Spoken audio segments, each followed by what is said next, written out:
প্রতিদিন সকালবেলায় আমার ঘুম ভাঙে পাখিদের কিচিরমিচির শব্দে। কিন্তু কি আর করার, আমার বাসার বেলকনিতে সেই পাখিরা আসে না। অন্য বেলকনিতে তারা কিচিরমিচির করে, কারেন্টের খাম্বার উপর বসে থাকে, কিন্তু আমাদের বেলকনিতে আসে না। আমি প্রায় চেষ্টা করতাম একটু চাল দিতে, এবং চাল দিলে যেন ওরা আমাদের বেলকনিতে একটু আসে, আমিও যেন একটু দেখতে পারি। কিন্তু কোনোভাবেই তারা আসছে না। অনেক দিন অনেকভাবে চাল নষ্ট করেছি, কিন্তু তারা আসছে না। আজকে হঠাৎ করে দেখি যে তারা কিভাবে যেন বেলকনিতে চলে এসেছে, এবং বেশ অনেকগুলো চড়ুই এসে হাজির। কিন্তু আমাকে দেখে তো তারা ছুটে পালিয়ে গিয়েছে। দেখে আসলে খুব ভালোই লাগলো, এবং মনটা হঠাৎ করে আমি হেসে ফেলেছি। যাই হোক, অনেক দিন ধরে তাদের অপেক্ষায় ছিলাম, অবশেষে তারা এসেছে। তো তাদের খাওয়ার একটা ব্যবস্থা করতে হবে। আমি চেষ্টা করব যত দ্রুত সম্ভব পাখিদের খাবারের একটা ব্যবস্থা করার, যেন প্রতিদিন তারা আমাদের বেলকনিতে আসতে পারে। আসসালামু আলাইকুম, কেমন আছেন আপনারা সবাই? আমি আলহামদুলিল্লাহ ভালো আছি। আশা করছি আপনারা যে যেখান থেকে আমার আজকের ব্লগটি দেখছেন সবাই অনেক ভালো আছেন এবং সুস্থ আছেন।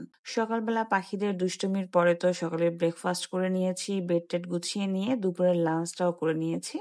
আজকে তেমন একটা ভিডিও শুট করা হয়নি, কিন্তু সন্ধ্যাবেলা আমি আমার হাজবেন্ডকে বলছিলাম যে কি খাবো, একটা মেসেজ দিয়েছিলাম জাস্ট। এরপর সে প্রায় 1 ঘন্টা পরে বাসায় এসেছে। আমি আরো ভাবছি কোথাও লেট হচ্ছে, হয়তো রাস্তাঘাটে জ্যাম। পরে দেখলাম যে তার ব্যাগ থেকে এরকম মজার পাস্তার একটা সারপ্রাইজ পার্সেল বের হয়েছে। আমি তো দেখে আসলে অবাক। বলল যে গরম গরম খাও, তো আমিও গরম গরম খাওয়া শুরু করে দিয়েছি। জাস্ট একটা প্লেট নিয়ে এসে, চামচ নিয়ে এসে বসে পড়েছি মজা করে পাস্তা খাওয়ার জন্য। অনেকদিন পর পাস্তা খাচ্ছি, বাট অনেক মজাও ছিল, কিন্তু আবার রাগও করছিলাম। আসলে একদিকে খুশি হয়েছিলাম যে পাস্তা নিয়ে এসেছে, অনেকদিন পর পাস্তা খেতে পারছি। আবার অন্যদিকে রাগও করছিলাম যে এই পাস্তার জন্য নাকি তাকে 1 ঘন্টা দাঁড়িয়ে থাকতে হয়েছে। ভাবা যায় যে 1 ঘন্টা লেটে বাসায় আসতে হয়েছে এই পাস্তার জন্য।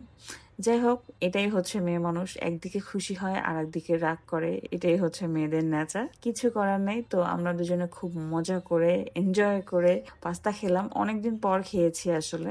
আর নর্মালি আমার বাসায় এনে খাবার খেতে খুব একটা ভালো লাগে না, যেহেতু ঠান্ডা হয়ে যায়। বাট বেশ গরম ছিল, একদম অনেক গরম ছিল, তো খেতে বেশ মজাই লেগেছে। সো আজকে এখানেই বিদায় নিচ্ছি। সবাই ভালো থাকবেন, সুস্থ থাকবেন, এবং আমাদের জন্য অনেক অনেক দোয়া করবেন। আপনি যদি ইউটিউব থেকে আমার আজকের ব্লগটা দেখে থাকেন তাহলে অবশ্যই সাবস্ক্রাইব করতে ভুলবেন না, এবং যদি ফেসবুক